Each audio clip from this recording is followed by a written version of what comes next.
Now, I was about to ask, being that this is your second season doing Hmm. Running Amok, what experiences from the first season have you taken to improve upon, or just to add to the experience? I mean, I'm sure you get what I'm saying, like, because they always Yeah, say, like, as right, you progress it, you learn and things get better. But what have you taken right. from the first season to make the second season what it should be, or what you want it to be? Okay, well, that's a great question. And, just for the listeners who weren't aware, when the play debuted last year, it was part of the Capital Fringe Festival, which is an annual event in Washington, D.C., following the tradition of Fringe Fests across the world, where work by independent as well as productions that are part of established production companies, they come together and present new work that is often out of the box. And so one of the things that I really learned is I had been part of the Fringe Festival before when I was part of the theater company, the Sarte Project, and we did a lot of experimental work. And so last year's experience with Running Amok, I was able to. It was actually my first time being in the Fringe Fest as a producer and a director, as opposed to being an actual actress.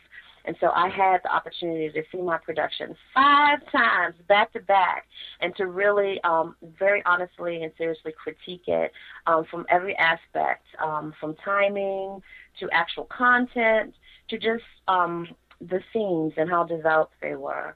And it's what I call a working document, the play itself, because it was written in 2009, and then less than 6 months later was produced. And so where a lot of playwrights may workshop their work, which means have readings and have people critique it before they actually produce it.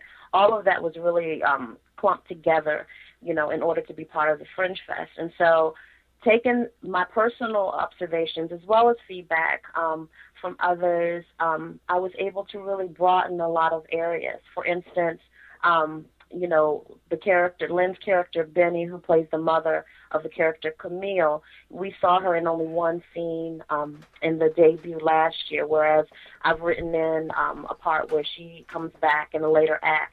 And we actually are able to see that follow-up interaction between she and her daughter, which wasn't in the first scene.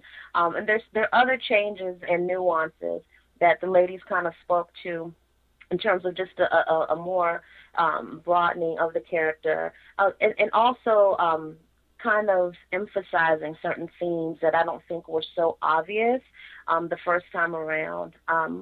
One of the reasons why I continue to do this work is because it's my personal platform. I'm a mother.